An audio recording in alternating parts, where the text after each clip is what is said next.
Yo, Hey, yo, what it is? shit, we wasn't gonna do this. Fuck it. We dropped episode 116 today, Episode 116.5. but because so much news has happened in 24 hours, we Run, like, fuck it. run it back. Let's just run it back, do a do a 116.5. We're gonna have some people come in on the show today too. This ain't gonna be too long. This ain't gonna be like a normal pod. Some probably, be excited about that. Like Big Man. Shout out Big Bit. But some dude 116.5. Make sure you Yeah. rate, like, subscribe, download to the What Digital, the home of Some Dude Pod, JR Bang, Mike B. Life has been Episode 116 is available right yes, it now. is. It is available right now. So go ahead and listen to that before or after, whenever you listen to that. You already know the deal. Go ahead. Yeah. Shit. Let's just go ahead and get started, man. The NBA trading deadline happened today. Love a good trade deadline. Love it. Love it for the NBA. Y'all already know the Woj bombs get the dropping and shit. Yeah. And you know what I'm saying? And the social media world reacts. That's just what we do every year around this time. Y'all know. Yeah, and it definitely did that today because first of all, my history with the trading deadline other than NBA is I was always the person that everybody called to update their rosters on video games before you could do it automatically. Okay. So it's like, oh, it was a trade. Hey, can you tell me? So yeah, I would do that. Okay. So on this one, if you have NBA 2K22, you're gonna have to do a lot of updating because there were a number of trades that went off today. The biggest one, and really the biggest one that we care about, is James Harden and Ben Simmons. If you listen to 116.5, we talked about how that trade is a possibility that could happen. On episode 116, my hot take in the beginning of the show was James Harden will be traded to the Philadelphia 76ers. And that's what happened today. It was a nice trade. James Harden and Paul Millsap was traded over to the Philadelphia 76ers for Ben Simmons, Seth Curry. Adopted Curry. Go ahead. Why you got to be adopted Curry, fam? Because he ain't like his daddy or his brother. That's Go ahead. fucked up. He's not in the family. Go ahead. Ben Simmons, Seth Curry. His daddy-in-law don't even care about him. His daddy-in-law just did an interview and said how he was so happy that Seth was there. It's because he could see his grandkids. Now he shipped them away. Now you gotta get the fuck out. Damn, Doc. No, Doc could trade his kids because didn't he trade Austin? Trade his own son. Yeah, he did. Get the fuck out of here. Go ahead. Andre Drummond, two first round picks, a 2022 first round pick, the right to defer into 2023, and a 2027 first round pick, top 8 protected. So that's what all Brooklyn get. James Harden and Paul Millsap to Philly. Ben Simmons, who now his mental health is great. His mental health is amazing. His mental health is great. James Harden's hamstring is 100%. He's good. You know, he probably go come back another 5 pounds lighter in a Philly uniform. Yeah, he's straight. My man's is good now. Everybody's talking about who won the trade. Mike, who won the trade? Honestly, I think both teams won. I like both of these equally for both teams. Okay. I like it for Philly because it sets them up as an NBA champion favorite, and they didn't lose key pieces whose names were being brought up in the trade. Rumors. Tyrese Maxey, who's emerging as a solid player for the Sixers, and Tobias Harris, who who signed that big contract a few years ago. I mean, he's been pretty much having an up and down season, but at the end of the day, he's still a focal point on that team and can put the ball in the basket, can rebound and assist and everything. So we know what Tobias Harris brings to the team. And I think them being able to keep those two players. Don't forget the dude whose name we can't pronounce. You talking about what's my man name? I can't pronounce my man name. The Bull or some shit. Oh yeah. I know what you're talking about. Yeah, they didn't lose any of those key pieces in the trade. So I think for Philly, that's a win. And for Brooklyn, obviously, you get Ben Simmons, you get Andre Drummond, who's needed size-wise. You know what I'm saying? Who's obviously, I think he's going to enter the starting lineup at Right. this point because he's obviously, I would take him over, you know what I'm saying, LaMarcus Aldridge and, well, as far as like, you know, getting rebounds and shit like that, and Blake Griffin any day, you know what I'm saying, to be that piece. And got Ben Simmons, of course. And I mean, you get Steph Curry, you get shooters. You got another shooter. You do got another shooter. Got another shooter. You know what I'm saying? You put once Joe Harris gets back, you're gonna have Joe Harris, you're gonna have Steph Curry, you're gonna have You know how Patty Durant is. Mills. You know how Durant is with Curry too. So you know Durant and Curry together. Look at that. See, that might work out there. But so you got Patty Mills, Steph Curry, and Joe Harris when he gets back. Hopefully he returns back from his knee injury. That's gonna work for Kyrie and KD, you know, to have shooters around them. You know, so I think it works out. And obviously you're gonna have Ben Simmons. Now, Simmons, what are we going to get out of Ben Simmons? I don't know. You're going to get him mentally? It's to be determined at this point. Nah, man, his mental health is back, fam. His mental health is good, but can he facilitate the floor? Can he be that guy, you know what I'm saying, to trust when the game is on the line? If he gets fouled, can he put the ball in the basket? You know, these are the burning questions we have for Ben Simmons right now. So, he hasn't played in a long time. It's been a while since we've seen him on the court in action. Obviously, he got to get his legs back under him. I like this trade for Philly more than I do for the Nets, only because you get a Ben Simmons who hasn't played all year, so you don't know where he at. Mm-hmm. Now, once you see him out there on that court, things might change. But he ain't played all season, and the last time I saw him, he was huff. So I don't know where he at. I mean, if it's the Ben Simmons that I know he could be, then we good. But I don't know where Ben Simmons is at. I know where James Harden is at, and I know what James Harden can do, and I like James Harden with Embiid. But the reason why I like this trade is more long-term than short-term. Because you didn't lose any of your young pieces, especially Tyrese Maxey. Because that man has been balling his damn ass off. I see him as a potential young star. Shout out to Tyrese Maxey, who I drafted in fantasy basketball and is a wagon. Been carrying my team. Shout out to the Some Do Pod Fantasy Basketball League. Yes, I am 11-5 right now. So watch out. And Kier said that he could use Ben Simmons now. So yeah, Ben Simmons been on his IR for a minute, so you know you. But man, I don't know, man. I like the Andre Drummond part because it gives you somebody in the front court. Those picks, I don't give a shit about them picks because Philadelphia is going to be good. So that pick is going to be like 27th, 28th, 29th, like lowest 24th.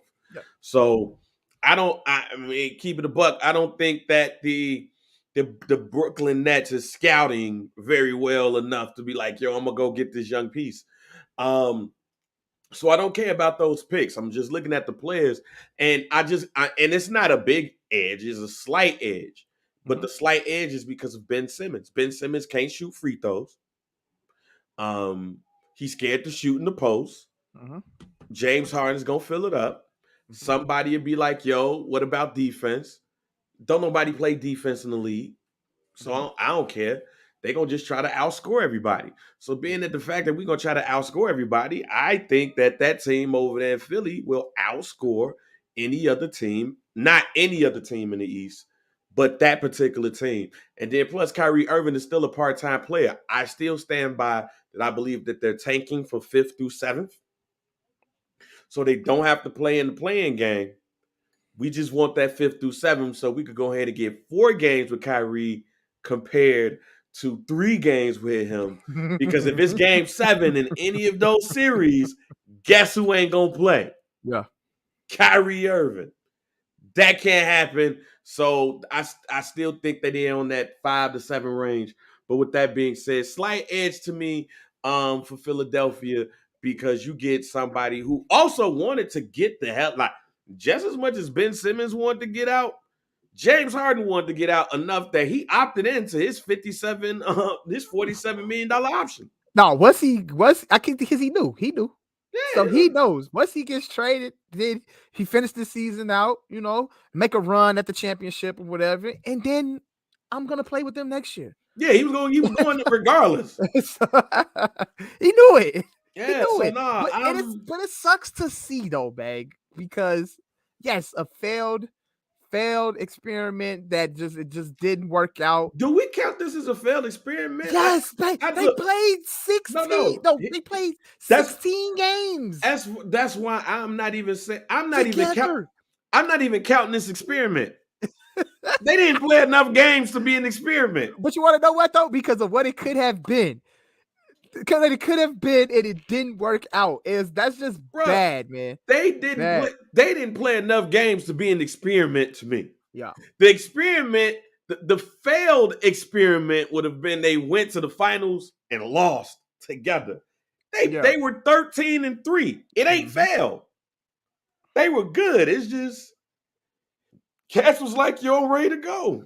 Motherfuckers was just playing on their own time, though. You know what I'm Yeah. saying? Kyrie obviously was on PTO last year. This year he's on He PTO on again. PTO again.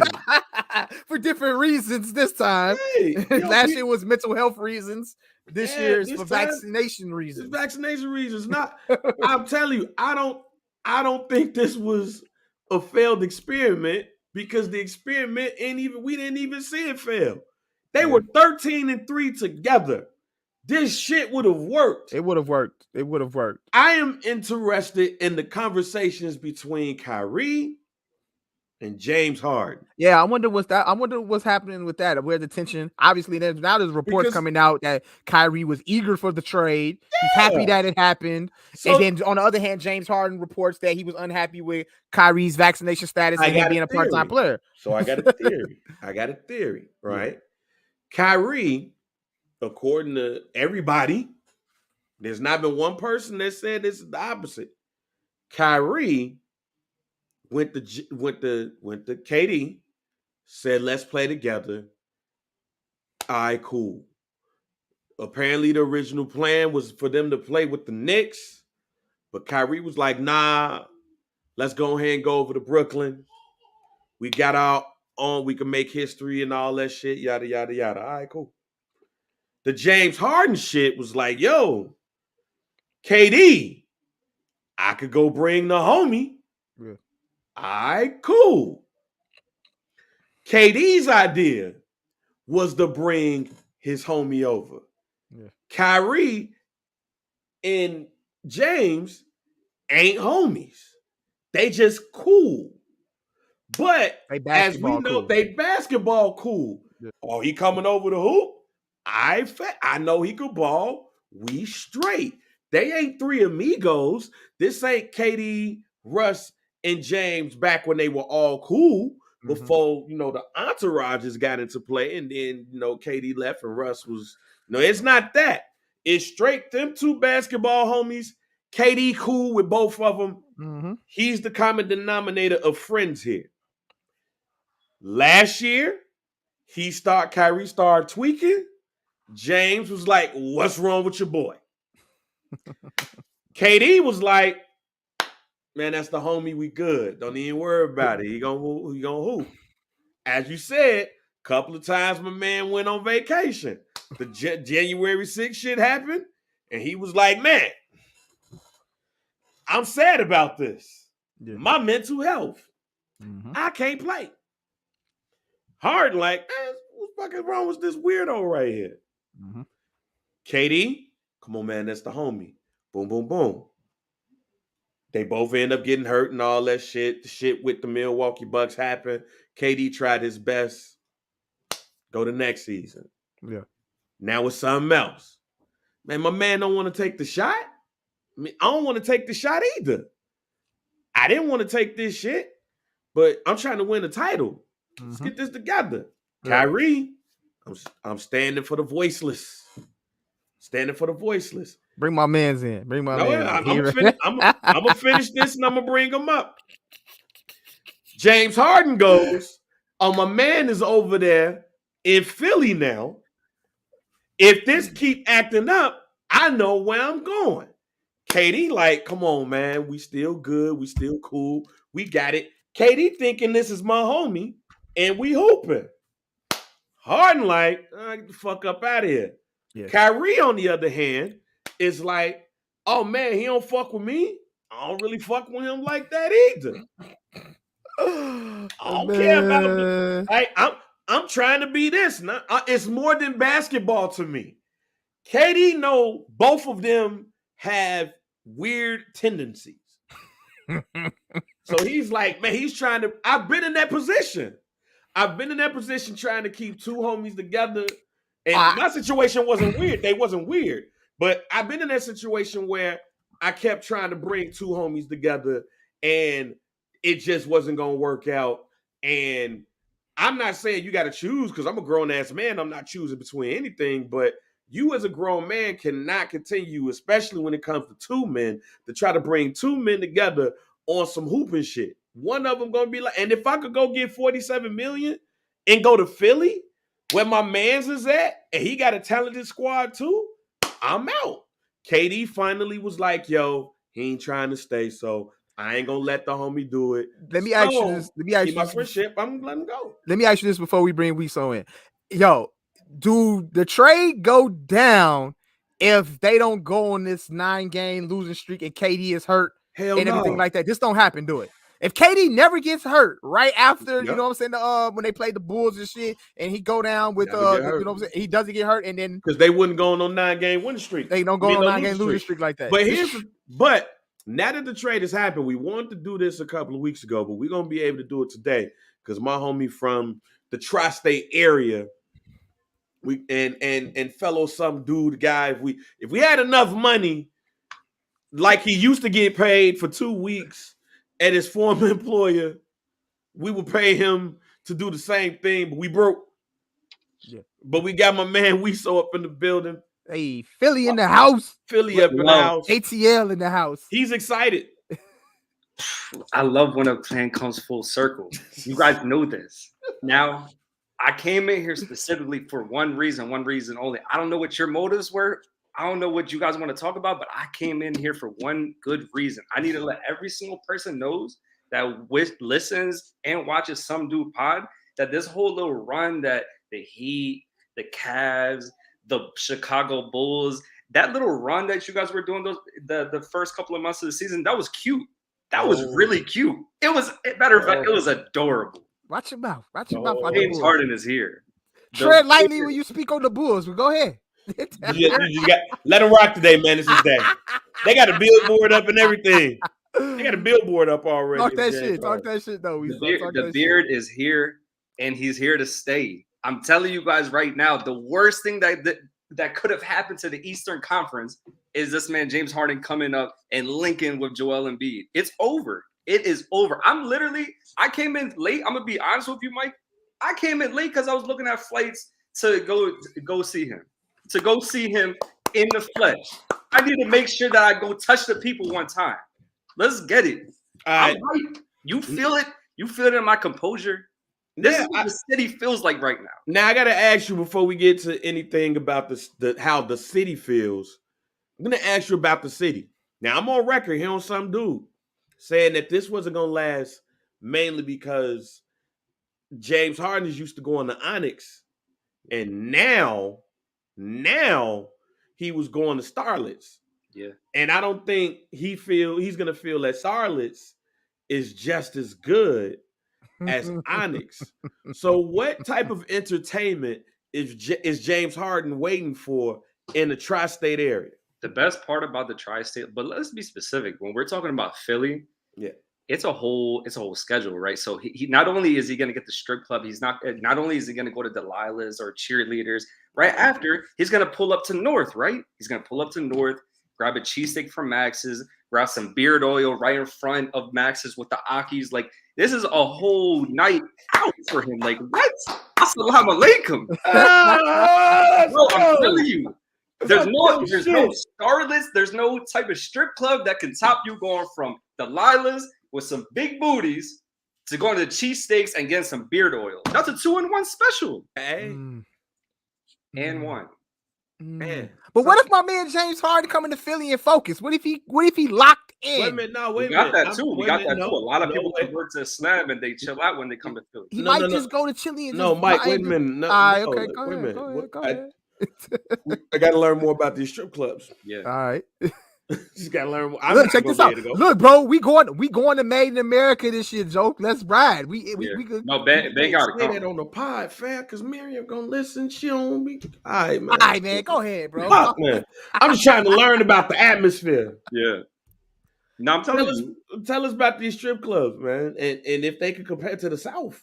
No, they can't compare to the South, but that's why I'm saying you got a whole schedule, right? So you're gonna go, you're gonna see some decent women, just like how you guys say. You're gonna see some decent young women, right? Amber Rose is from Philly, right? Yeah, Amber Rose is from Philly. Also, keep in mind, Dre is right up the street in Reading. She's from Philly.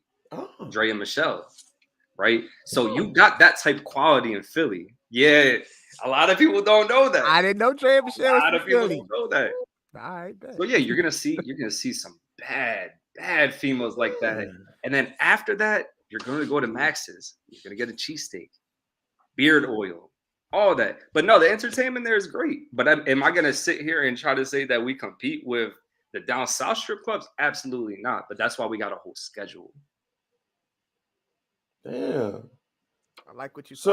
I like that. I'm with that. Yo, let's talk about the on the court. Wait a minute, I got one more question. So, because James Harden is into everything, how was the snow out there? And I mean, you talked about Dre and Michelle. We talked about Amber. How was the snow in Philly? It's like it's a little rough, man. It's not. This isn't going to be a delicate snow. This isn't delicate snow. I don't think he liked delicate snow. He was messing with Khloe Kardashian for a while, so I think that's delicate. That's delicate. Yeah. Okay.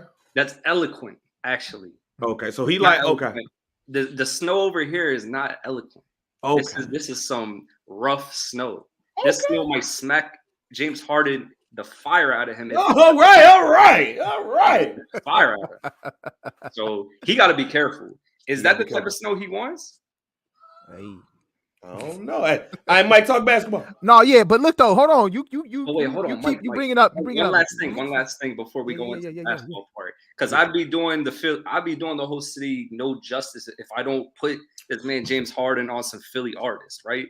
Okay. So he's coming to Philly. He loves music. I'm about to actually drop a video right now after this, but I want to give you guys the insight, right? Yeah, because he executive produced some shit. You know what I'm saying? Fuck with Baby, fuck with me. So he loves all of them. So when he comes to the city, he gotta listen to Pound Side Pop. He gotta listen to Armani White, Tierra Whack, Leaf Ward, OT the Real. We got so many Philly, like great, dope Philly artists. So I just want to make sure that we emphasize that. He got to really like tap in when he touches the city. Okay. Now you make sure when I come back to Philly, we go to Max's because we didn't go to Max's. We went to Pat's. But shout out to Pat's though. Pat's was fire, baby. But Pat's you know why? And it was better than Geno's. Pat's was better than Geno's. You know why we couldn't make it all the way to North? I barely made it to Pat's. Yeah, bro. My man. Oh yeah, we so tried to kill me, bro. We almost died in Philly, man. Let's talk about it though. What are you liking right now? Like, do you think Philly is legit now? Do you think this Joel Embiid, James Harden combination is gonna work? How do you see this playing out on the court? Well, and I think like every single news outlet, every sports outlet that I keep seeing is saying the same exact thing that I'm thinking. It's going to work right now. If you do not win within this season or next season, I don't know exactly what his contract is, but if he you opted do not in, so he playing next year for sure. He opted into his contract. You need to win right now. With Ben Simmons going to Brooklyn, now the open opportunity, that window of them winning, possibly winning a ring, it expands. They got a few seasons to figure it out. Okay. James Harden and Joel Embiid, I'm telling you, Joel Embiid, that man goes down a lot. We cannot afford to win in 5 seasons. It needs to happen right now. And James Harden, that man's going to gain a lot of weight in Philly. I'm letting you know right now. See? We need to figure out right now. I think that duo between them is going to be great, but they have to win right now. This is not a 5-year plan. Now, I like the way Joel Embiid been balling this year. Like you said, he does go down a lot, but he's been injury-free for pretty much most of the season. So that's like the number one key component right there is for Joel Embiid to stay healthy. I think that if Joel Embiid does stay healthy, I can see y'all making a run at the Eastern Conference Finals. And at the end of the day, I think it's a toss-up between them. If whoever's in the Eastern Conference Finals, I'm not going to pick. It's going to be whoever, like Game 7, like, you know what I'm saying? It's going down to that. So it could be anybody. It could be Bulls, Philly, Game 7, Bucks. Nah, come on. Talk that shit. Look here, bro. We not gonna do that. We not doing that. The marvelous is in the East. Look, play yourself. See, bro. here's the thing. Depending on, I mean, if my theory is correct, and the Nets are tanking for that 5th to 7th, so Kyrie could play 4 games instead of 3. There's a possibility that they could see each other in the second round. I do think Philly is going to have a top 3 seed. So what if Brooklyn is the 6th seed? Yeah. I don't think they're going to be 4th. I think it's going to be, if I could call it, I think Miami is probably going to keep up with that number 1 seed. I think Philly and the Bulls will be fighting for 2 and 3. I think Miami is going to get that number 1 seed. Unless but it doesn't matter if we fight with you guys. No, you're going to do nothing. Wait. You know what? I'm not. Look. Here's the thing, Weeso. If though they're not going to play each other, the Bulls and Philly are not going to play each other because it depends. Because I think the Bulls is good. If the Bulls get the 3rd seed, good shot that they go into the Eastern Conference Finals. I think whoever wins that 2 or 3 seed has a good chance of going to the Eastern Conference Finals, right? Yeah. But it depends on where Brooklyn is. Brooklyn, the 5th seed, they go up against the 4th seed. Then you got to go up against the number 1 seed. Let's not leave Milwaukee out of this too. Yeah, absolutely. Yeah, sure. But I think it's the champions. But I legit think it's more of a possibility, based off my thinking, that y'all gonna fuck around and see each other in the first round before y'all see each other in the Eastern Conference Finals. But how many games is that gonna go to? Oh, if y'all go against Brooklyn, that's going 7. Yeah, you versus Brooklyn going 7. Yeah, that's the intensity of that shit. Yeah, and then if Ben not no pussy no more. No, he still will. He still will. Ben coming home next month, right? He coming home, right? He coming home next month. They play Philly. How bad will he get booed? Ooh. In Philly? He's gonna play. Think about it. They gonna tear that man down, bro. He ain't gonna make it. He's not gonna make it. Will somebody throw a bag of quarters at Ben Simmons? They're gonna throw baby food at him. Damn. Baby food at him. Damn. Green apple one too. Damn. Green apple. That's gonna be. Yeah, absolutely. Yeah, I think it's more of a chance for them going against each other in the first round, and whoever, like a Milwaukee or Chicago or Miami, is going to be able to eat the scraps or possibly eat the scraps of that team. But I don't trust Milwaukee if all of these teams are healthy. Yeah. And the Bulls, I mean, everybody got to get healthy right now. They didn't make a trade, so everybody legit has to get healthy. But I do got a question for you as far as Philly goes. And just looking at that depth chart right here, you got Joel Embiid, Tobias Harris, the dude who named Matisse Thybulle. Matisse Thybulle. Yeah, Matisse Thybulle. James Harden, Tyrese Maxey. That's probably your starting lineup. But then when you get to your bench, you got George Ning, you got Danny Green, you got Fukan. I don't know if Shake is Shake back? Yeah, Shake. You got Shake back, you got Paul Millsap. That bench look. I like Niang. I like Niang, and I like and I would like Paul. Honest, I think Paul Millsap. He's always been like a decent. Oh, I ain't Paul Millsap gonna be decent and shit. I'm just saying that the bench is kind of thin. Do you think that team, your team, can make it with a thin bench like that? Or, do they need to pick up some people from the buyouts? Yeah. Both, bro. Both. I really think that the bench is really thin, so they really should consider doing that. But then again, look at Brooklyn last year. Look at Brooklyn; their bench sucked. So there's a very good possibility, if the cards are dealt correctly and the stars align, that you could still find us in the Eastern Conference Finals. And depending on who we play, just like how you said, depending on like what seed we are, if we already beat Brooklyn in the first round, I don't give a damn who's on the bench. I could be on the bench. If I'm playing Chicago Eastern Conference Finals, we're moonwalking to the finals. Hey, not even gonna have that comment. But going up to the Nets, you got Nick Claxton, who's decent, Seth Curry, you got Kyrie Irving, Ben Simmons, and then you got KD once he's back healthy. You got James Johnson over there, Andre Drummond, Blake Griffin. They moved out of the lineup. shit, they kind of thin over that too. Shout out to Maywood's own Javon Carter, bro. Don't play with him, bro. Just gave the Boston Celtics 21. And I mean, yeah, I mean, you know, they were depleted and Boston, you know, mocked them. But you know what I'm saying? Shout out to Javon Carter. He's doing his thing over there in Brooklyn, man. Maywood's own, Proviso, East's own. You know what I'm saying? I had to just throw that. I just had to throw that in there because you was about to, because you was finna shit on Maywood right there. No, I wasn't about to shit on Maywood. I can't allow you to do it. He's one of the best things in Maywood right now. I can't allow you. Why you ain't say his name? Because I'm going through the list. Yeah, whatever. I'm looking at the joint like, yo, it is kind of thin. And then I saw a nigga named David Duke Jr. on there. I'm like, yo, how dude get the racist name? I had to throw my mans in there. But go I'm just saying, Shake off the bench could be a starter somewhere else. So man. You know what I mean? Like that's a solid player off the DG bench. says Enes Freedom is on the way. Enes Kanter Freedom. Hey, that'll be a solid pickup off the bench right there. Because you kind of feeling that Andre Drummond void as far as the big man and, you know what I'm saying, grabbing rebounds. Enes Kanter, he doing that. Enes Freedom. If y'all can pull that off. Freedom. That helps the bench a lot right there. Yes, it's free. All right, we also got another guest up here. Well, thank you for jumping on. Appreciate it. We sold my boy. Hey, Philadelphia Eagles, y'all fucking trash. You know what I'm saying? Tell us, somehow, some way. Hey, Mr. J. Washington, somehow, some way, we'll always make it to the playoffs, even when we suck. Facts. All right, my boy. You won't be making it to the playoffs no more. All right, man, we had to bring a comedian in because we had to have another conversation plus some wild shit that happened. So we had to bring somebody that was actually funny. Hey, real quick, before we even get into that, shout out to my boy Jay Washington. What's good, my boy? What up, though, fam? I'm introducing him. Hold on. Before you introduce him, I was gonna say that the last time the three of us was all on the mic together, I was like co-hosting Educated Insanity with y'all. I just wanted to say that. Can I do the introduction? He wasn't gonna say that though. I was. First of all, I was about to introduce him as the other guy.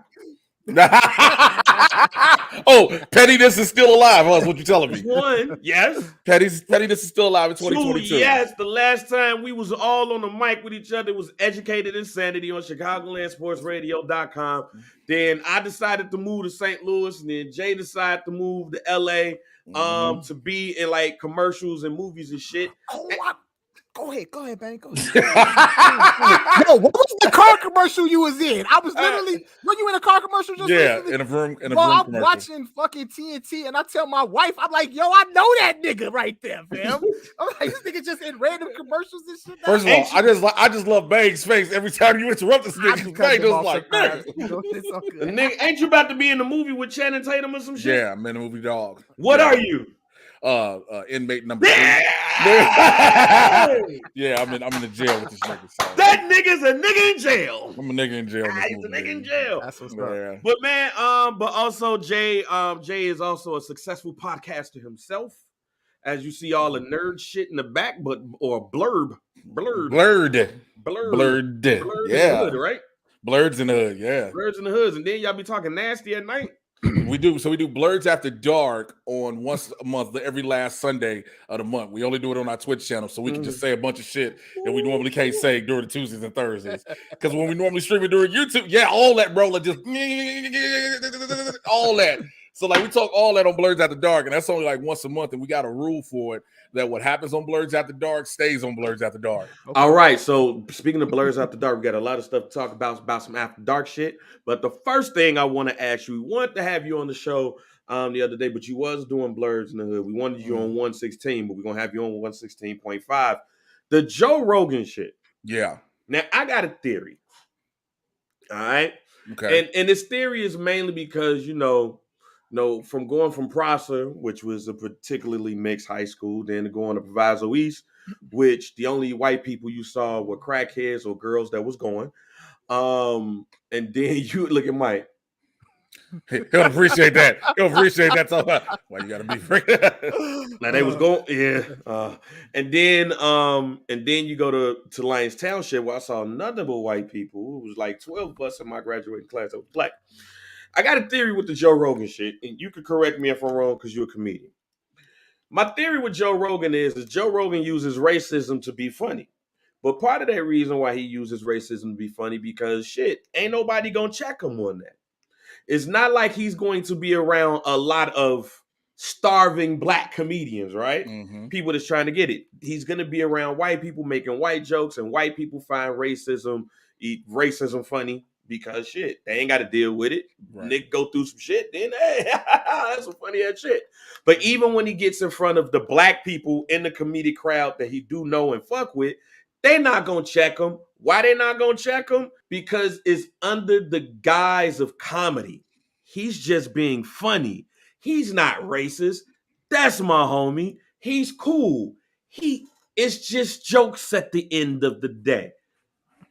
And in your opinion, am I right? Am I close? Am I wrong? I think you dead on them. I think you dead ass on the money. I talked about this the other day on Blurts. Like, okay. Joe Rogan gets to, everybody's like, oh, you didn't take the context of what he said when he kept saying nigga. And it's like, no, here's the problem with that context. He said it 70 times and not a single time was a black person around. Every single time he has said it, it'd be a different, now you can give me the context bullshit if there's a black dude in the studio with him. Right. Then I got to look at dude even kind of crazy. You know what I'm saying? So you give me that context thing. There have been a lot. It's been a recent uptick. It's always been a thing with racism and stand-up, right? But there's been a recent uptick in it. I'll be like, oh, you guys just don't want people to say, you just want to censor comedy. Nah, bro. I tell people this all the time. You can say a racist joke, but it better be the most hilarious shit I've ever heard. Because if it's not funny, I'm stumping your fucking earlobes together when we get off the stage. Just plain simple. It's not funny. And so Rogan, there's so many black comics in LA, especially, who will, they want to be on Rogan's podcast because of the following he has. Yeah, it's want to get the numbers. It's the number one podcast in the United States. I broke it down for y'all on 116. Go ahead. Yes, it is. And so you want to be on that. And then people be like, yo, well, if Joe Rogan asked you to be on this podcast, you wouldn't go. I said, first of all, Joe Rogan wouldn't ask me to be on this podcast unless I've actually have done some shit. I'd actually have to be doing something. He's not going to ask the random black dude to come on this podcast. Number two, I've had an audition for a Tyler Perry show. I told my agent I'm not doing. And she was like, why not? I was like, I've openly talked shit about Tyler Perry. Why would I be a hypocrite and go ahead and try to audition for his shows? Yeah, you know what I'm saying? That's point. So I'm probably going to be a hypocrite. I'm not even going to I'm going to get that check. But the check ain't shit, though. That's the thing. When you hear the stories, the check ain't shit. You ain't missing out on nothing. Because I know I've talked shit about LeBron, but if Spring Hill called me shit, hey, famo! Oh, nigga, look. Hey, bro, you know what? That shit they say about your hairline ain't, none of them niggas shit. None of them niggas shit. But again, fuck Chicago. Fuck that city. That city too cold. Niggas don't live there for a reason. You know what I'm saying? But it's with Rogan, it's just, you got a lot of white comics going, oh, you got to take the context. Like, yo, as a white guy or white woman, you don't get to tell black people how to take the context of racism, no matter what. And again, 70 times and not a single black person was there in anything. And I'm glad you said that because I played a clip on 116 and the joke was so fucked up. I had to ask back because they didn't show anybody in the crowd. I was like, yo, are black people in the crowd? It can't be. The joke was so fucking racist that there was no way that nobody would have went up there and snuffed him. And like, where's Waldo with the black people at his crowd? Right, that's it. What you do. Hey, look, I went to Lion Soundship. There was the black dude that was cool with the white people. That's how I even acknowledged him. Like, that's how I even acknowledged him. Like, hey, what up, you? What up, black dude? That the white dude that don't talk to us black people, we be with the white dudes. Everybody was laughing. It was the truth. But I got another question for you on the Joe Rogan part, right? Because, and it's connected to the Fat Tuesdays documentary. Okay. And which I loved. I love the Fat Tuesdays documentary. Shouts out to Joe Torre and everything. I learned a lot. I mean, Guy Torre, excuse me. But shouts out to Joe Torre because I didn't know about the show that he had that he took over from Robin Harris when he passed. Like that was something that was very interesting to me because I was like, damn, like all this shit connected, especially when you look at like what we have brought to Chicago comedy and comedy clubs, all like Black Night, basically. Yeah.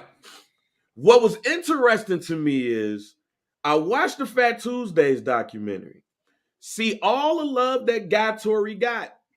And Guy Torre even said in the documentary that somebody pulled him to the side and said that this night is single-handedly saving the Comedy Store. Should have been closed by now. But Fat Tuesdays, who you bringing in and what they buying is saving it. But if you watch the Comedy Store doc on Showtime, they don't talk about They Fat omitted Tuesday. Completely. Everybody, that was one thing every comic talked about. They omitted that completely, bro. It was omitted so completely. They did talk about, however, the downturn of the club and how things were changing. But they never talk about what saved the club, which is Fat Tuesdays. So bringing this back to Joe Rogan. Because it's nothing but white comedians really in that documentary other than a handful. Is there an issue with race in comedy? Always has been, always will be. No matter for how much people can say, look at all these different things, especially recently with this whole Just for Laughs controversy, where the dude who used to book the Just for Laughs festival, which was one of the biggest festivals, he was known for not wanting to bring anybody up new, and they would always have the same type of people. I say this when it comes to comedy. Everybody will always say, oh, there's no racism in comedy. Look at this. But I'm like, yo, you can't say that when the only comics of color or whatever different ethnicities or backgrounds they'll fuck with are those they consider on that level. Right. Whereas in black comedy, you fucking with everybody out the gate. You just got to be funny. You just got to be funny. That's all that matters. And I asked that because, and I didn't pay attention to it until Fat Tuesdays in the Comedy Store doc about what we were doing at Laughing Insanity. And it was at the Laugh Factory. And if you think of the Laugh Factory, you really think of the Laugh Factory as, especially up north, as the white club. And now we was bringing in black comedians who, I know they've done the Laugh Factory before for the most part, but it was mostly niggas. I don't even think we booked a white person, did we? Yeah, we booked a couple. We did? Oh, yeah. Were they white? I thought like Vince. No, they were white. Vince is Hispanic, but Glenn Martino, Anthony Bonazzo, those are white guys. They're Italian white guys. Fam, I thought Glenn was Mexican. No, nigga. I mean, if you look at him, you ever seen Glenn Martino? Yeah, I thought he was Mexican. I ain't know. I forgot about Anthony, but I thought I ain't know. We booked. Yeah. All right, cool. We was all right. We was holding our diversity quota. Diversity. But it's just not with Fat Tuesdays though. You know, it's always been in various clubs that do the black nights, the urban nights. Those nights have always been, for some reason, quote unquote, the most profitable nights for the club. And they're like, we just don't get it. And it's like, oh, you don't?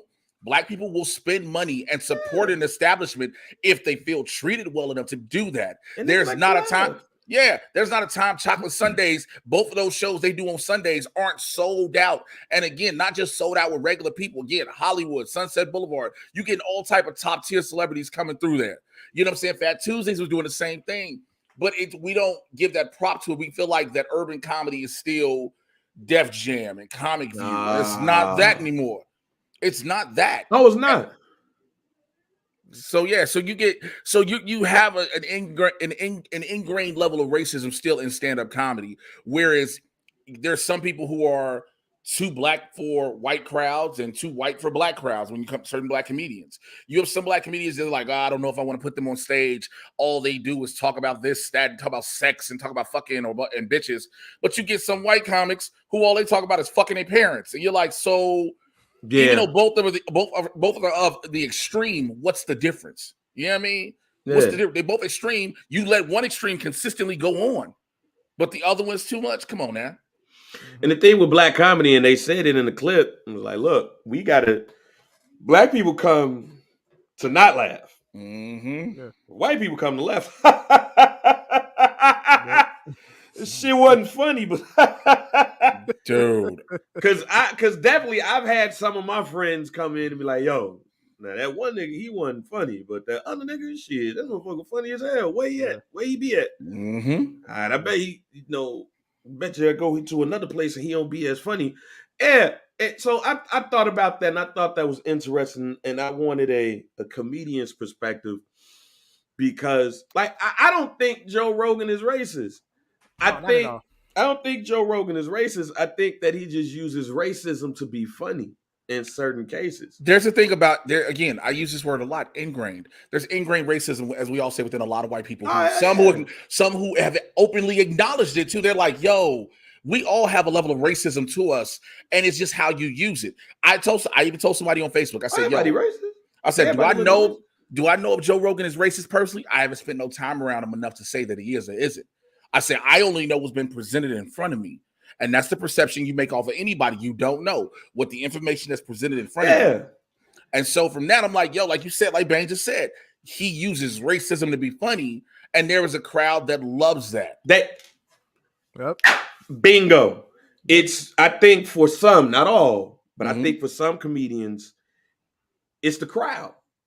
It's who you're talking to. Like Joe Rogan, BC, shouts out to Brian Crawford. BC had me rolling because when Joe Rogan was when Neil Young and Joni Mitchell said that they was pulling their music, and he saw black people on Twitter like, oh man, it's Joe Rogan shit. He was like, why do y'all care? Y'all ain't the demo for Joe Rogan. Y'all don't even know that podcast exists. Yep. But again, Joe Rogan got the #1 podcast in America. We know who listens to that. When India Arie came in, he was like, why she care? But then she was like, it's not even because of that. It's because of nigga.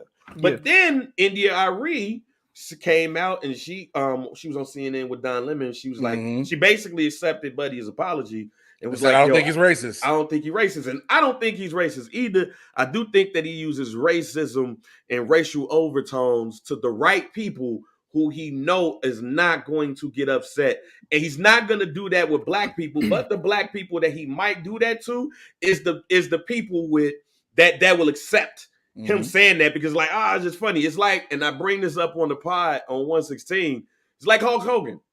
If Hulk Hogan, let's say for instance, we bring Hulk Hogan on this joint, and this is before we know Hulk Hogan ain't shit. Hulk Hogan come up there, we be talking and shooting and shit, and he's like, man, y'all niggas crazy as hell with an A on it. We just gonna stop like,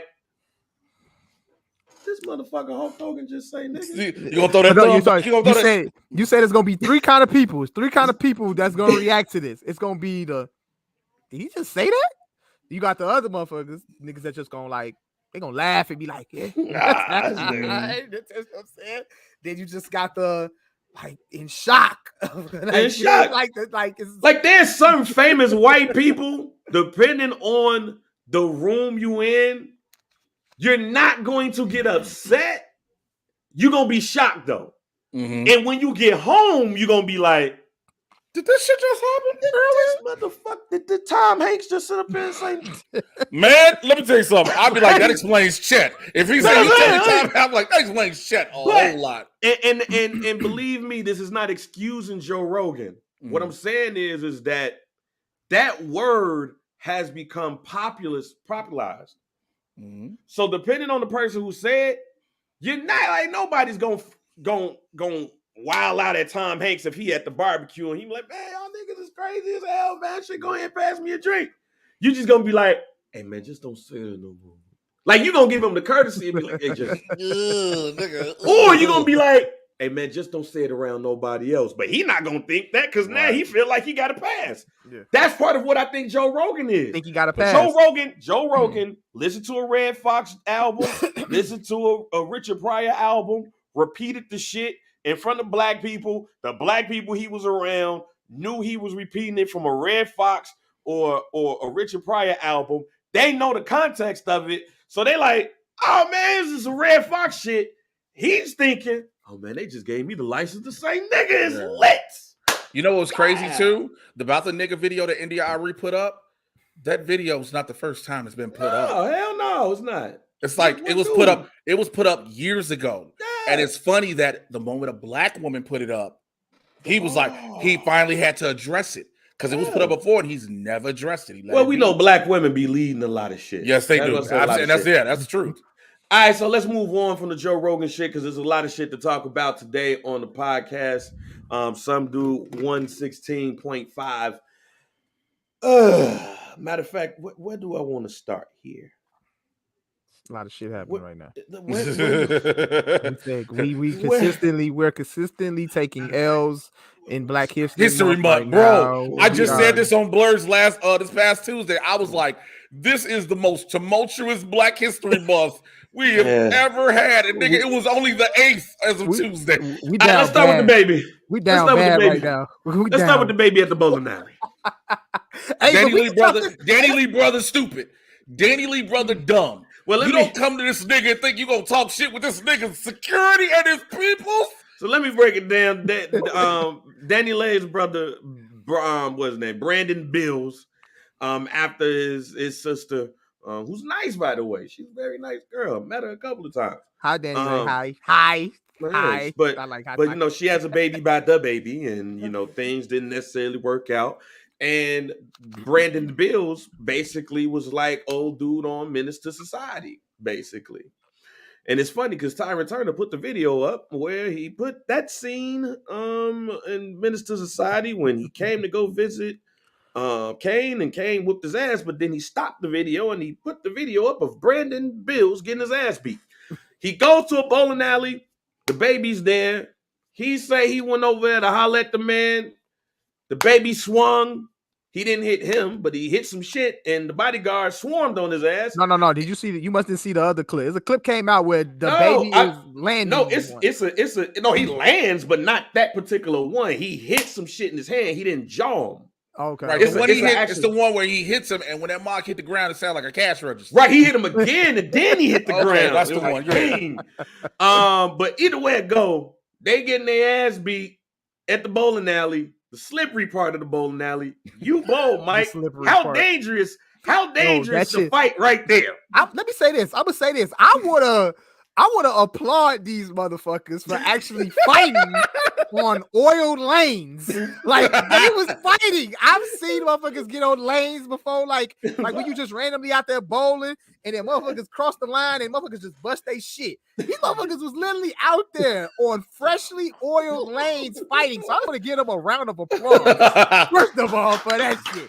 For actually getting a brawl in. But yeah, Joe, that shit dangerous as hell. Like, bro, as soon as you get out there on them lanes, you hit your head on the gutter or some shit. You fucked up, bro. Yeah. But they was out there actually whooping his ass on order lanes. That's why the niggas found traction somehow, some way. Them niggas found some way. The niggas found grip, nigga. Cameraman was out there with the camera trying to get the footage. Bro, yes, he had the red camera too. Like on the oil lanes. Like, I commend the cameraman for doing this thing because he had the red camera. Was like, oh shit, crazy fast. Hey nigga, he know that footage is gonna make his career. Because if that footage is still good, his career. My man's didn't fall. The camera is still right. Yeah, good. He good. That man gonna put this up. Yo, this is the highlight from when I was at this ass whooping, and y'all see how steady the work is here. I want y'all to understand. Man, Jay, if you was DaBaby's lawyer, what would be on your mind right now? Nigga, can you just stop? That's why you got people for you. Yeah. You have people to handle these situations. Let him steal off you. If Brandon got to steal off you, take that L. Yeah. Take that L. Because let your people to whoop his ass. Because if I'm your lawyer, I'm like, dog, I just started getting you back on shows. I just kept you out of jail for this. Nigga, you're going to jail. Like, you know what I'm saying? You gotta tell us, nigga, calm down. Because again, that's why you have that team. You have those guys around you so they can handle the stuff. You don't have to. You don't need, if you're DaBaby, you don't need to try to prove anything to anybody. You already been He did walk off. He did walk off like he did. He walked off, put the blunt in his hand, and was like, like, yeah, we did that shit. We did that shit. You know what made me laugh? It's how people said that they should have fought one-on-one and all that shit. Let me let y'all in on a little secret, ladies and gentlemen. I ain't never seen a one-on-one fight in my life that didn't involve a cousin or a brother. Yep. And if it was one-on-one, that means that the friends didn't make it yet. Ain't no such. Them niggas are still on the way. Yeah. Like, oh, that nigga fighting. Be on the way. Like, there's no such thing as a fair one, ladies and gentlemen. And back in the 90s, no, it wasn't no fair one then. Y'all just wasn't there. Only time I ever saw a fair one, and I'm going on 40 this year, is brothers and cousins. Mm-hmm. Because you're not trying to jump. Nobody's going to jump your brother, and Cousins not gonna jump each other. But if it's on the street, ain't all that, man, let them go one-on-one. As soon as your man start catching hell, guess what you doing? You whooping this nigga's ass. You jumping. Yep, you jumping. So ain't no shooting a fair one here, ladies and gentlemen. Yeah. I will say this, though. His bodyguards is huff. His bodyguards is huff. Because I expect my man to get his ass whooped worse than that, even on a slippery slope. Yeah. Like his bodyguards is basically niggas from Charlotte. They're not real bodyguards. Jay, don't you bounce? Sometimes, yeah. When I get free, when I don't have a stand-up shit to do, yeah, you got to be able to handle it. Like, look, let me tell you something. Dude was able to sit. Brandon Bills was able to make a video with his face. He light-skinned as shit and made a video with his face normal. Talking about something. They just grabbed my hair. Look, I mean, your bodyguards ain't shit. Like this nigga was able to talk normally. Did you see Alvin Kamara? I was just about to say he should have been looking like that. You know? Did you see Alvin Kamara reportedly whooped the nigga ass when he was trying to go into the elevator? He stopped him. Hey, man. And then dude was like, "Get your ass off!" And then the bodyguard said, "Yum!" And you see dude's face. Hey, his people got to take that L for him, though, man. They got to take. They really want to take that. No one's on tape apparently. Apparently, so Alvin Kamara was swinging. Yes, he was getting his Orlando Anderson. He was getting his Tupac on too. Shit, Orlando Anderson, and the police might be fucked up. And the police and the NFL worked together to allow him to play at the Pro Bowl. Yeah. So this happened before the game? Before the game. Oh, look, the police got up to the stadium and was like, "Look, and the NFL gonna arrest this man." And the NFL was like, "Look, let him play. Let him play. Y'all can have him afterwards. It's the Pro Bowl. Let him play afterwards." Y'all remember the last episode of the Jamie Foxx show when Jamie was trying to get married and the cop was about to take him to jail, and the police finally brought him there. They was like, "Hey," he was like, "How did you get here?" He was like, "I had to make a deal." Like Uncle Julian right there. Uncle Julian and his right, Uncle Julian right there. Fam, they made that's why the NFL, you can't completely say they racist. Because they let this nigga play. They let this nigga play in the Pro Bowl. They let the nigga play, but he let him get arrested afterwards, though. They negotiated with I think he gonna get suspended for 6 games. That's it. Let me tell you what happened. Okay? Somebody at the league was like, "Nigga, it is Black History Month. If you let them suspend this nigga before the Pro Bowl." Black History Month is fucked up. But yeah, I looked at DaBaby shit and I was like, yeah, his bodyguards is huff. Because if you look at Alvin Kamara's bodyguards, they gave that boy the business so much. Apparently, they said he was on Instagram like, "Look, niggas, look at my face. I'm getting paid. I'm suing the fuck out this nigga." Nigga be swole up in the eyes talking about I can't see y'all really, but this is what they telling me. Oh my God, man. That shit cock-eyed like a motherfucker right now. I can't, you know what I'm saying? My depth perception is off, but guess what? My depth gonna be in my bank account, nigga, when it's off. Brandon Bills get on and he like, "Hey man, they grabbed my hair. Yeah, they scratched me." And all that shit is really from him falling in the goddamn gutter because he did hit that gutter hard as hell. I think he hit it hard. I was like, "Ooh," and that nigga was still awake. I was like, "Oh, okay." They had to hold him back. They brought him outside and they had to hold him back, and he had that cry anger. You know that cry anger? Like, niggas up, dude. What you talking about? All right, man. Before we end this podcast, we do got to end it on a kind of somber note. Because I don't want to make fun of this man. I'm not going to make fun of this man that bad or anything like that. I'm just going to be like, look, y'all got to, no matter what you into, just please don't put that shit on camera. You got Nelly who... Oh, this nigga No, it's more than Nelly. Yeah. Because you got Nelly who said that, he fucked up and put his shit on Instagram, whatever. Who else had that shit? Lil Fizz tried to upload his shit to OnlyFans and it didn't work out. But then we got Isaiah Rashad. Yep. He texted me last night. He's like, "Look, nigga, don't search this one. Don't search it. Hey, don't search this one, nigga. Hey, you gonna see what it is? Hey, it's one of the things you gotta warn niggas. Like, look, nigga, because you gonna see this nigga's trending. All I saw was him trending. I was like, what happened to Isaiah Rashad? And I was like, oh. And I didn't even look hard enough to see if it was him. Good, nigga. But apparently it was.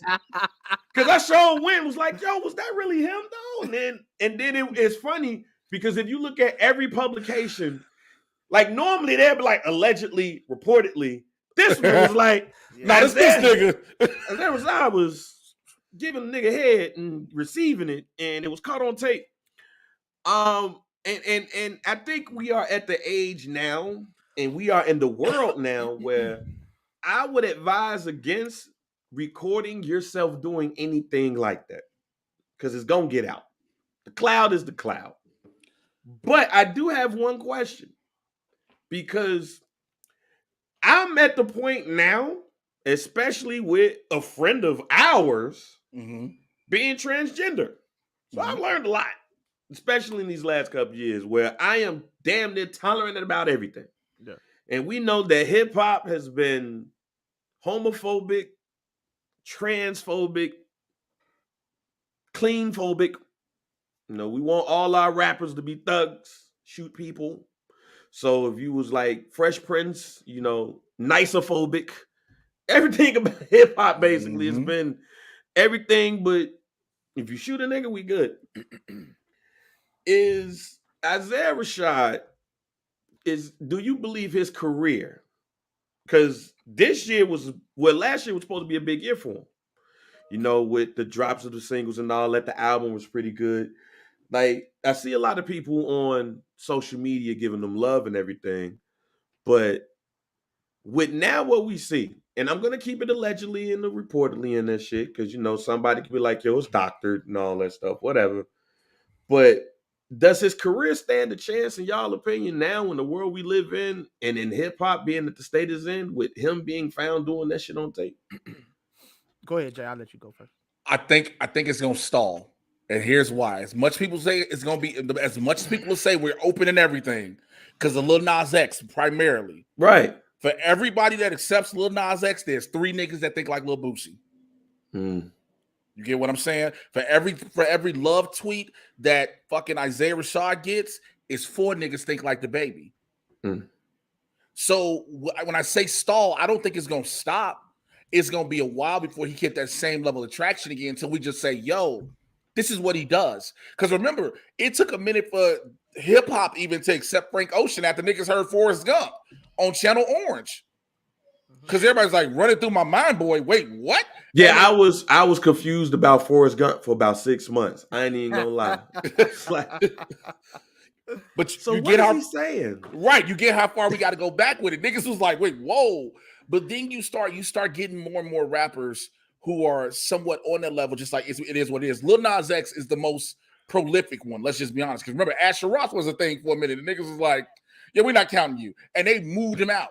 Yeah. They literally moved him out. So I don't think it stops, but I don't think it excels unless somebody gravitates towards him. And it can't just be a Lil Nas X. It has to be a hardcore thug-ass rapper that's got to say, yo, you still my mans. You get what I'm saying? Somebody got to validate him, for lack of better words. Yeah, because it's like, it's rappers like Lil Nas X that I don't count. And here's, and to go a little bit deeper to explain, right? Tyler, the Creator, was always weird to us. He was always weird to us, to the point where when he said that what he was into, we was like, whatever. And some people still found it weird or whatever. Like, you know, that some rappers in interviews was like, you know, weirdo shit and all that stuff. But but we ain't never seen Tyler, the Creator, get no nigga head on tape either. Right. We ain't never seen that shit. He's never did anything to outwardly be like, to a cat, other than say, oh, and it was so fly by night, it was so nonchalant, like, oh yeah. Even when he did the shit with Fuck Master Flex, we was more laughing about that. But we don't think, and it's fucked up what I'm about to say, but I don't think a lot of people really care or take Tyler seriously. That's the best way I've said. Perfectly fair. I don't think a lot of people take Tyler seriously in that lane. So it's just like, you know, dude just being funny and all that shit. Isaiah Rashad was, and I hate that I'm stereotyping rappers in this Wayne shit, but he's like a backpack rapper to a lot of people. He gives you back that essence, even though I think he's from like Tennessee or whatever. Like he gives you that essence. He's a rapper's rapper. You know what I'm saying? He's all of that. It's almost like, you know, your favorite rapper coming out. And those are the most, to me, in my opinion, those are the most homophobic people in rap. Like, Most Def wore, it wasn't even a dress. It was like Islamic garb. And Mark's like, oh man, Most Def out here wearing a dress. What's wrong with Most Def? Most Def I was a fan of Most Def, but he out here doing this shit. Dress, yep. Kid Cudi, oh man, he out here wearing painting his nails, and he wearing the dress on SNL. Them men are paying him to do that. Isaiah Rashad, again, a rapper's rapper, gets found on tape doing that. What I'm afraid of is his mental health. He's somebody who's expressed in his music and outwardly the things like the demons that he fought, and to be outed in such a way is be outed in such a way in the field that he works in. I hope somebody on TDE just brought him in and been like, you know what, you still a home. And I'm sure that's happened, but I just hope somebody brings him in and just like, yo, you know, the homie, you good, add things straight, yada yada yada. Because the one thing that I would hate is for people in his own camp to shun him. But also, I'm also pretty sure they knew. I'm pretty sure TDE knew because it's not their business to put out. Right. It's like football. Pretty sure teammates in Missouri knew Michael Sam was gay. Man, you go out there and tackle that dude. It's just when you get to certain levels, people care. Yeah. Because people in Missouri knew. It's just when you get to the NFL, it's and they still having an issue with that. Carl Nassib, whatever is, how you pronounce his last name? Nassib over on the Raiders. Yeah, he came out in that thing and had a pretty decent season. You know what I'm saying? And you would think that, I mean, I don't think it's gonna happen in basketball. Like, I don't think nobody's gonna outwardly be hooping him. Like, if KD would have come out today, like, whoa. Now everybody could come out. It's gonna take somebody like that in the NBA. Oh, I've always said that it takes a superstar. It's gonna take NBA. It's gonna take a cold ass active player to be like, yo, I'm gay. Like Jimmy Butler's gonna have to be like, yo, I like men and women. Damn, that nigga Jimmy Butler cold doing that shit.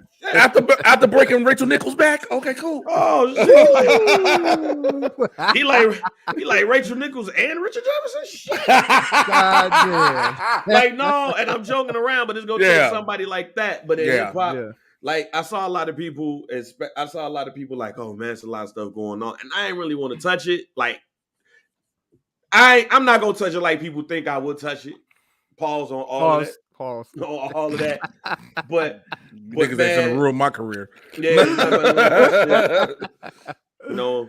But at the same time, I just hope that the people pull them in and just show that they respect them and they still fuck with them and things of that nature. Like the nigga still could rap his ass off.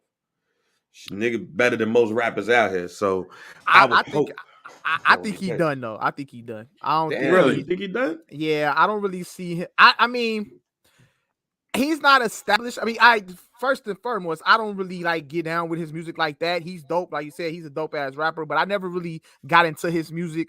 But I mean, that not to take away from what he's already accomplished. But I feel like he's not at that stature like a Frank Ocean was when he. You know, Frank Ocean was established, and then he drops the Fire mixtape, then comes out with the album, and then on the album we find out he gay. This ain't like that. This is kind of like he's still Isaiah Rashad is still like establishing himself in the industry. I don't really feel like this. I don't think it hurts him, but I don't think this helps him neither. But I don't really see him coming out and then like, you know what I'm saying, blowing up after this. I don't see him blowing up unless, like you said, a Lil Nas X got to pull him in and they do a hit record together or some shit like that. I think that's the only thing that's safe. I don't think it, but like I said, I don't think it got to be a Lil Nas X. I think it's got to be, because that's expected. You know what I'm saying? Right, a Lil Nas X is expected. It's got to be a nigga you do not expect to pull him in. It's got to be a DaBaby, for lack of better words. Well, yeah, no. I mean, I'm using that level of example. You know what I'm saying? We know DaBaby not gonna do it, but it's got to be, and it's got to be in a massive way too. But it can't just be a track. But I would think that would be somebody like, I mean, obviously he's on a label with, Kendrick. Like Kendrick, Schoolboy, and them niggas will have to like really flip this shit into something to help him accelerate. BET Awards gonna be real interesting this year. Let's just say that. Because again, not only does it happen in June, what else is June? I mean, Pride Month. Pride Month. It's Pride Month. Yeah. Yeah. It's Pride Month. So if you take what is the big Black award celebration, right? Because that's the BET Awards are, for lack of better words, and then you take it during Pride Month. You already know you've established and celebrated Lil Nas X, but you say we support him, and you have to have everybody like literally do that and have a rapper or whatever, somebody that you again wouldn't expect to present him and let him live his truth on stage. That's how you change everything. Yeah. Okay. Yeah. Well, look, man, I thought this was an interesting conversation. Absolutely. I did too. But we're gonna go ahead and get out of here. Jay, go ahead and pump up your shit. Shout your shit out, my boy. Hey man, I appreciate both of you niggas, man. I'm happy to see y'all doing well. Bang. Pretty soon, please don't be like Nick Cannon. Learn to wrap up, nigga. You on 3 already? It's done. Nigga, I was like, how many more does this nigga gonna have? No, it's medically impossible. Okay, God bless you. Mike, keep going, bro, and keep putting up with this nigga, man. I got you. I believe you, man. I believe in you. Hey, man, Twitter, Instagram at Mr. J Washington, MRJAY. You should know how to spell Washington. If you want to learn some nerd shit, the Mad Titan podcast, everywhere you get your podcasts from. I get you caught up on all the things happening in Marvel and the DC live action cinematic universes and Blurs in the Hood. Me and Winston A. Marshall every Tuesday and Thursday, 6 p.m. Pacific, 9 p.m. on the East Coast. YouTube.com and Twitch.tv/Blurs in the Hood. BLERD. Oh, wait a minute. Wait a minute. What didn't happen? Oh man. KD picked, and they did the picks today. James Harden got picked last. And KD picked Gobert over James Harden. No. James Harden was the last person left. It was Gobert and James Harden. KD. That is so petty. You was so petty. That nigga was like, nigga, I don't want you no more. And they said that nigga James Harden gonna be sitting around here with that Will Smith meme. Why you don't want me, Uncle Phil? Why you don't want me no more? That shit funny as hell. Wow. Yo, Jay, what else? What can we see you in as far as like movies, TVs, commercials? Man, what can we expect from you there? Okay, I'm in the upcoming Channing Tatum movie Dog that drops, I think, on the 18th, which is next week. I got a smaller part in that. I'm just happy to be in the movie with Channing. It's his directorial debut. Okay. Of course. He directed it. Yeah, he directed him and his boy Reed. They co-directed the movie. So it was crazy. Like the scene we're in, I'm next to him and he giving directorial notes, like how he think it should look at the same time. So it was like it was interesting to see. Of course. There is the Vroom commercial that's out right now. I will be back on Rotten Tomatoes is Wrong. I've been doing a lot of stuff with them. Probably new rock stars again. I got a bunch of different auditions. I just got a self-tape audition literally right now. I got to do so.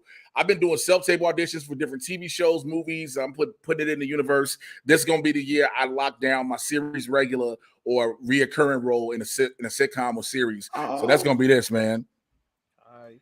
I'm not gonna have any more kids. It's medically impossible. Just want to make sure you clarify that. I was clarified. It's medically impossible. And man, look, I'm happy for you, though, man. I'm happy that you got the crib now, everything. The kids are good, family's good, man. I'm happy. I'll be honest, you know what I'm saying? Like you gave me my break in the radio game. Like, all right, let's get it there. We not, yeah. They don't like all that. They don't like that shit. You don't like that. That nigga finna end the show. Hey man, you don't like when niggas give him flowers and shit. He hate it, nigga. He hate it. Hey man, all that mushy shit, dog, is dead. Like this nigga here, man. Yeah, hey, shit, man. Hey, Jay, appreciate you, man, for sliding through something through Pod, my boy, man. You know what I'm saying? Good luck and everything you got going on. I'm like, yo, I told my wife, I said, I know that nigga. I said, I know him. Thank you, man. I don't even think you had like, you didn't say anything in that commercial. You was just in there. They just had me because I got paid a nice amount just to sit there and make faces with my feet propped up. Like it was amazing because everybody be like, yo, like it was crazy because everybody was like, I wasn't even supposed to get as much as I got paid initially, because they tried to put me in the background. But when they started seeing that everybody kept tagging me, they were like, "Oh, this nigga really is recognizable." And we so fuck I got with that boy. That's our boy right there. That's what I told my wife. listen, I know that nigga. That was a proud moment right there, man. Thank you, that man. was dope, man. Means Yes, a sir. lot. Keep on going, bro. Appreciate you again for sliding through Some Do Pod. Everybody, make sure y'all rate, like, subscribe. Make sure y'all follow us on IG at Some Do Pod. Make sure you follow us on Twitter at Some Do Pod. Make sure you like us on Facebook at Some Dude. On Facebook as well. Join the community hashtag Some Do Pod. On YouTube, make sure you subscribe to the What Digital. We are available everywhere podcasts are available. Make sure you rate, like, subscribe, and all of that shit like that. And we out of here, man.